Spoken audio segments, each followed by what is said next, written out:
Hello dear friends, राज academy में आपका स्वागत है। आज हम जा रहे हैं डे 7 की तरफ और जैसे कि मैंने आपको प्रॉमिस किया था कि सिर्फ एक वर्ड के जरिए मैं आपको दुनिया भर का जो अंग्रेजी है और अंग्रेजी व्याकरण है, ग्रामर है, वो सिखाने वाला हूँ। तो इसी बात को हम आज आगे बढ़ाएंगे डे 7 में। मैं पहले ही कह चुका हूँ कि हम और जो भी अंग्रेजी में या किसी और भाषा में बात करते हैं तो सिर्फ 4 प्रकार के सेंटेंसेस का इस्तेमाल करते हैं। एक सेंटेंस होता है सिंपल सेंटेंस, दूसरा होता है इंपेरेटिव सेंटेंस, तीसरा होता है इंट्रोगेटिव सेंटेंस और चौथा होता है एक्सक्लेमेटरी सेंटेंस। सिंपल सेंटेंस में हम सिर्फ जानकारी देते हैं, इंपेरेटिव सेंटेंस में हम ऑर्डर्स देते हैं, इंट्रोगेटिव सेंटेंस में हम सवाल पूछते हैं और एक्सक्लेमेटरी सेंटेंस में हमारे मन की जो भावनाएं हैं, उनका स्पॉन्टेनिटी जो होती है उसको एक्सप्रेस करते हैं। तो हमने जो शुरू किया है एक वर्ड पर पूरा ग्रामर सीखने का एक प्रयास, उस प्रयास को आगे बढ़ाते हुए मैं आपको बताना चाहूंगा कि हम देख रहे हैं इंपरेटिव सेंटेंस।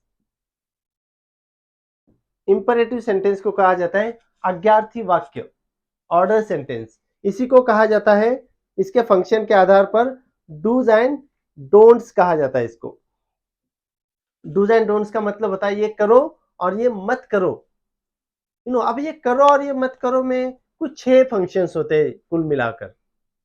जब हम इंपरेटिव सेंटेंस में बात करते हैं तो एक्चुअली कॉन्वर्सेशन में हम 6 बातें करते हैं। पहली बात तो होती है कि ऑर्डर करना, दूसरी बात होती है रिक्वेस्ट करना, तीसरी बात होती है इंस्ट्रक्शन देना, चौथी बात होती है सलाह देना, एडवाइस देना, पांचवी बात होती है सजेस्ट करना और छठी बात होती है किसी को धमकाना, टू थ्रेटन समवन। ये 6 बातों के लिए हम इस्तेमाल करते हैं इंपरेटिव सेंटेंस का। और इसी में हम क्या करते हैं, ये करो कभी कहते हैं या फिर कभी कहते हैं कि ये मत करो। और इसका फलसफा भी हम देख चुके हैं कि किसी और को बताने की बजाय अगर हम ये अपने आप को बताते हैं कि डू दिस और डू दैट, तो एक बेहतर पर्सनैलिटी की तरफ हमारा जो जर्नी है वो शुरू हो सकता है। इस बात को मैं थोड़ा रोक लेता हूँ और आगे बढ़ते हैं कि मैंने देखा था कि इंपरेटिव सेंटेंस की शुरुआत किससे होती है, वर्ब से होती है, right. It begins with verb. Verb में भी वर्ब का पहला जो फॉर्म होता है उससे शुरुआत होती है और इसके अंत में आता है एक फुल स्टॉप। ये इसका फॉर्म है। The form of imperative sentence is that it begins with a verb, main verb, and it ends with a full stop. And the functions I have already told you, मैं already आपको बता चुका हूं कि इसके कुछ कुल मिलाकर बहुत सारे फंक्शन है, लेकिन 6 फंक्शंस के ऊपर हम थोड़ा ध्यान देते हैं। आई रिपीट, पहला होता है ऑर्डर करना, रिक्वेस्ट करना, सजेशन करना, इंस्ट्रक्ट करना, सलाह देना और थ्रेटन करना। अब इसी बात को लेकर मैं आपको एक बहुत ही खास बात बताने जा रहा हूं और वो खास बात ऐसी है दोस्तों कि इस इंपरेटिव सेंटेंस के जरिए आम जिंदगी में, रोजमर्रा की जिंदगी में प्रैक्टिकली हम कैसे अंग्रेजी में बड़ी आसानी से बात कर सकते हैं, ये मैं आपको बताना चाहूंगा। The simple thing of it is that imperative sentence में जब हम पहला वाला वर्ड लिख लेंगे, the very first word if you right, तो इस फर्स्ट वर्ड को जब हम लिखते हैं तो with the help of this first word we can do one thing. हम एक पहला वर्ड लिख लेंगे, ओके, और फिर मैं आपको एक जादू बताने जा रहा हूँ। Yes, it is really a kind of a magic. ये एक मैजिक है। इस मैजिक को हम बहुत बहुत दिनों तक कंटिन्यू करने वाले हैं। जैसे मैंने लिख दिया फिर से एक बार मेरा favourite word, that is eat. Okay, मैंने लिख दिया ईट। अब ईट के बाद मुझे क्या करना है, ईट वॉट। ओके, एक लिख दिया मैंने। फिर मैंने लिखा ईट व्हेन। फिर मैंने लिख दिया ईट वेयर। फिर लिख दिया ईट हाउ। एंड फिर मैंने लिख दिया ईट वाई। ये 5 सवाल मैंने लिख दिए हैं। अब इन 5 सवालों के मैं जवाब लिख सकता हूं। ईट फ्रूट्स, जैसे कि हमने लास्ट टाइम भी देखा था। ओके, फिर मैंने लिखा eat when, in the morning, in the morning. फिर कहां पर, एट कैंटीन। ओके, ये बड़ा अजीब है, कैंटीन में हम फ्रूट्स वगैरह नहीं खाते हैं। फिर मैंने लिख दिया कैसे, स्लोली। और फिर क्यों खाना चाहिए, to keep yourself healthy. No miss 5 सवाल है और 5 सवालों के मैंने 5 जवाब दे दिए। अब जरूरी नहीं कि पांचों सवालों के आपको एक साथ जवाब देने हैं। आप अगर सिर्फ क्या का जवाब देना चाहोगे तो you will say eat fruits. कब, इन द मॉर्निंग। तो हम ऐसे भी बना सकते हैं, 1, ये 2 और ये 3। तो मैं कैसे कह सकता हूं, ईट फ्रूट्स इन द मॉर्निंग, पूरा सेंटेंस हो गया। ईट फ्रूट्स, ये भी पूरा सेंटेंस है। या फिर मैं ऐसे कह सकता हूं कि eat fruits in the morning at canteen. 4 नंबर का लेकर भी मैं पूरा सेंटेंस बना सकता हूं। या फिर मैं ऐसे कह सकता हूं कि ईट फ्रूट्स स्लोली, मैं इसको भी 3 नंबर दे सकता हूं। नो, या फिर मैं कह सकता हूं कि eat fruits to keep yourself healthy. Means 3 number आप किसी को भी दे सकते हो, लेकिन 1 और 2 नंबर पर आपको ईट और फ्रूट्स को रखना है बाकायदा। इसमें आप बदलाव नहीं कर सकते। तो बहुत ही आसान तरीका है अंग्रेजी में बात करने का। आपके दिमाग में ये बात हमेशा रहे कि जब भी मैं अंग्रेजी में बात कर रहा हूं, खास करके इंपरेटिव सेंटेंस के ऊपर जब हम ध्यान दे रहे हैं तब, तो मुझे इन 5 सवालों के जवाब देने पड़ेंगे, चाहे आपसे कोई भी सवाल पूछे। Any one in the world if ask you the questions will be the 5 and you will have to answer the questions of this answer of these 5 questions only। इन 5 सवालों के जवाब, इसके लिए जैसे आप अपना माइंड बना लेते हो, you know, so you become very much at ease. आसानी से आप इस सवालों के जवाब दे सकते हो और आप अंग्रेजी में बात कर सकते हो, आप अंग्रेजी में लिख सकते हो, उसको समझ सकते हो। अब इट की जगह बात बदल जाएगी लेकिन सवाल नहीं बदलेंगे। इट की जगह मैं प्ले अगर ले लेता हूं तो प्ले वॉट, तो प्ले के साथ यू नो प्ले के साथ कुछ और बातें आएंगी। मैं इसको थोड़ा क्लीन कर लेता हूं ताकि आपकी समझ में बात ठीक से आ पाए। ओके, जैसे मैंने लिख दिया जस्ट वेट, ईट के साथ मैंने लिखा था what, when, where, how and why. Correct. अब अगर मैं प्ले लेता हूं तो ईट की जगह पर मैं प्ले ले सकता हूं, लेकिन सवाल बस वही रहेंगे, same questions will be there. और सेम क्वेश्चंस रहेंगे लेकिन आंसर्स बदल जाएंगे, बदलने चाहिए, तभी मीन्स बात लॉजिकली समझ में आएगी। नहीं तो अगर आप ऐसा कहेंगे ईट फ्रूट्स प्ले फ्रूट्स तो नहीं चलेगा। नो, हम फ्रूट्स को खेलते नहीं है, उनको खाते हैं। We eat fruits, we don't play fruits. ये कब, इन द मॉर्निंग, कहां पर, एट कैंटीन, हाउ, स्लोली, और कैसे खाना है, इसके ऊपर हम खास करके ध्यान देंगे। क्योंकि चारों के जवाब बड़े टेक्निकल जवाब है, एक सिंगल वर्ड में इनके जवाब आ जाते हैं। मीन्स क्या, कब, कहां पर और कैसे। लेकिन वाई का जवाब जब हम देते हैं तो इसका जवाब बहुत ज्यादातर हमें सोच समझकर लॉजिकली ही देना पड़ता है।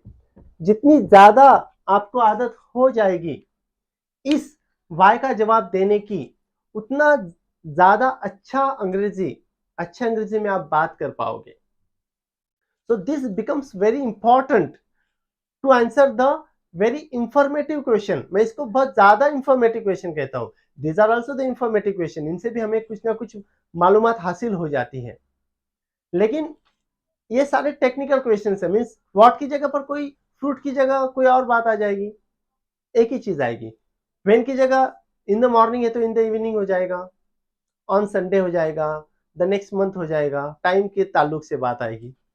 वेयर की जगह एक जगह से दूसरी जगह से तीसरी जगह आ जाएगी बस। हाउ, स्लो, फास्ट,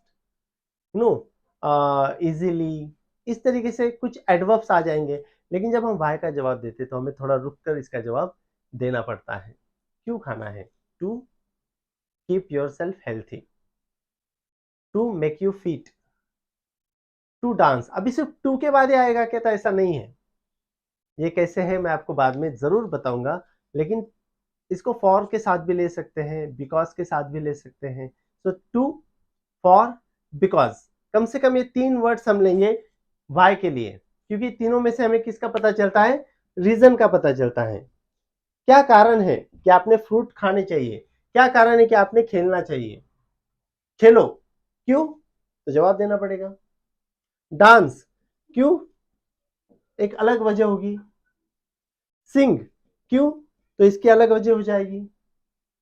वॉच, देखो, क्यों? तो इसकी अलग वजह हो जाएगी। मीन्स वजह वक्त के साथ, प्लेस के साथ, पर्सन के साथ बदल जाएगी, आपके नीड के साथ बदल जाएगी। तो इस तरीके से हम इसको देख सकते हैं। आई रिपीट, एक ही वर्ड है, ये सारे एक ही वर्ड है मेरे लिए, वर्ब्स है वो। जितने ज्यादा वर्ब्स रहेंगे उतने मैं इन सवालों के जवाब दे पाऊंगा। उसमें भी मुझे खास करके ध्यान देना है इस वाई की तरफ। जितना हम इसका प्रैक्टिस करेंगे उतना आसानी से हम अंग्रेजी में बोलना सीख पाएंगे, लिखना सीख पाएंगे, समझना सीख पाएंगे, and we shall have great competency over language if we go this way to learn English and its grammar. So thank you very much. I wish you a very all the best for learning this way. Thank you.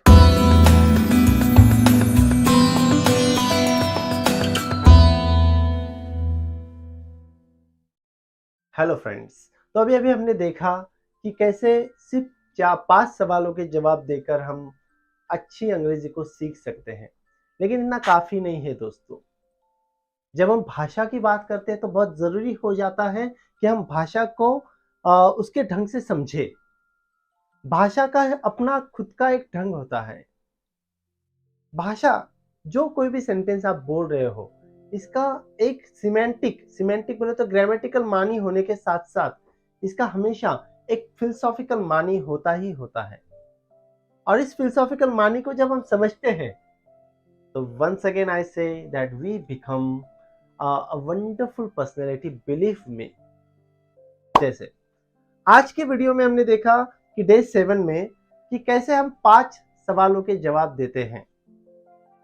उसमें का जो आखिरी सवाल मैंने कहा था Y, ये करो। जब हम किसी से कहते हैं कि ये करो, डू दिस, पढ़ाई करो, और जब वाई से सवाल, वाई का सवाल अगर इससे जोड़ दिया जाए, स्टडी वाई या वाई टू स्टडी,